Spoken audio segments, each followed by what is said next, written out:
ओम शांति। आज है श्री राम नवमी। सभी श्री राम भक्तों को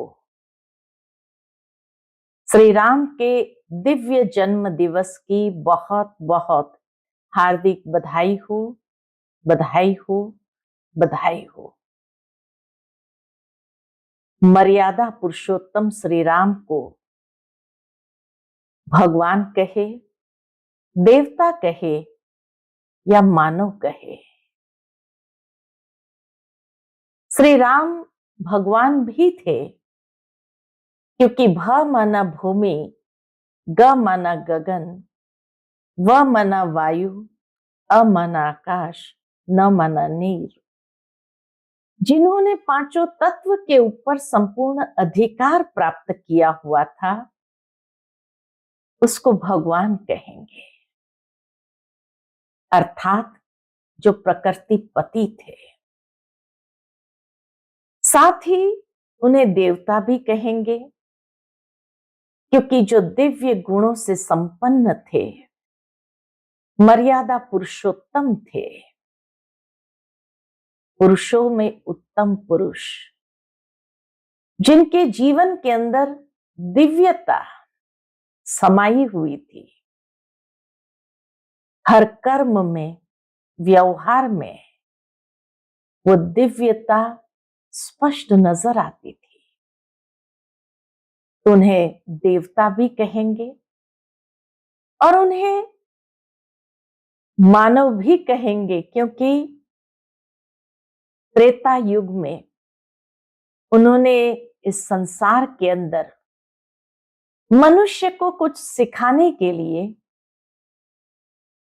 जीवन कैसे जीना होता है वो बताने के लिए जन्म धारण किया।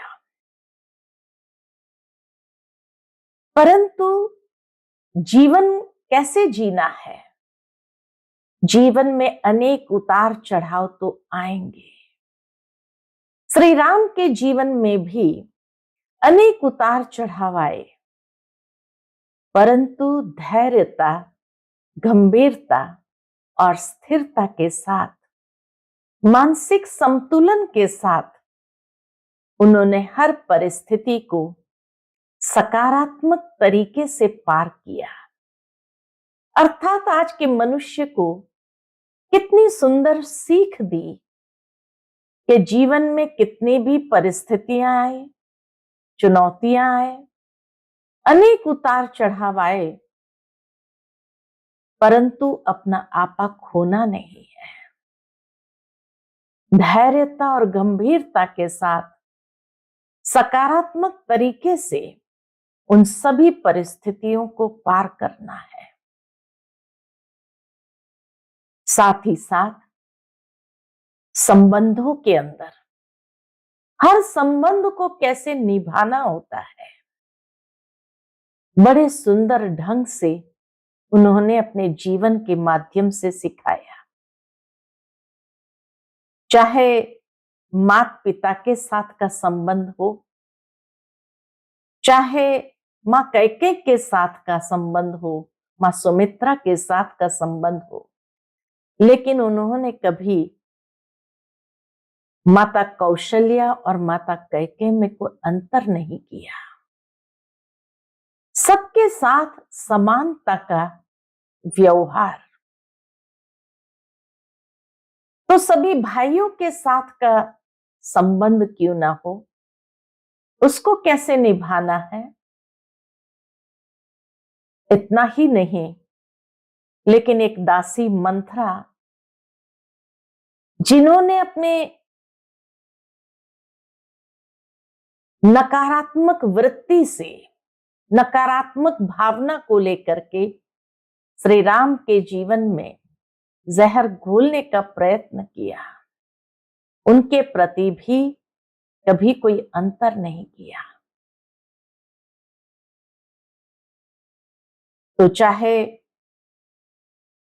जब वनवास मिला तो उस समय निषाद राज के साथ कितनी सुंदर मित्रता निभाई, तो गुरु की नाव में चढ़ते हुए कैसे उसका भी सम्मान रखते हुए उनकी आजीविका के लिए भी अपनी मुद्री देने का कार्य किया। तो हर संबंध को कितना सुंदरता से निभाना ये अपने जीवन से प्रत्यक्ष किया। यानी ये कहे कि व्यवहारिक कुशलता और कर्म कुशलता श्री राम के जीवन से सीखने को मिलती है। कहीं पर भी कोई अहंकार नहीं, अभिमान नहीं। सब कुछ होने के बावजूद भी निर्माणता ही उनको आज इस पूज्य स्थिति में पहुंचाता है। तभी तो आज सारे भारत भर में सभी बड़े हर्ष उल्लास के साथ उनका यह दिव्य जन्म दिवस मना रहे हैं। लेकिन हमें सिर्फ मनाना नहीं है, सही मनाना तब कहेंगे जब आज के दिन हम भी अपने जीवन में उनके जीवन से प्रेरणा प्राप्त करके कोई न कोई दृढ़ संकल्प करें, तभी कहेंगे यथार्थ रूप से मनाया। बाकी मना लिया और हम अपने जीवन में कोई प्रेरणा ही प्राप्त न करें तो कोई लाभ नहीं। तो इसीलिए पुनः पुनः सभी को श्री राम के दिव्य जन्म दिवस की बहुत बहुत बधाई हो, बधाई हो, बधाई हो। और अपने जीवन के लिए सुंदर प्रेरणा जो आपके जीवन का एक टर्निंग पॉइंट हो, ऐसा यादगार मनाएं। इन्हीं शब्दों के साथ ओम शांति।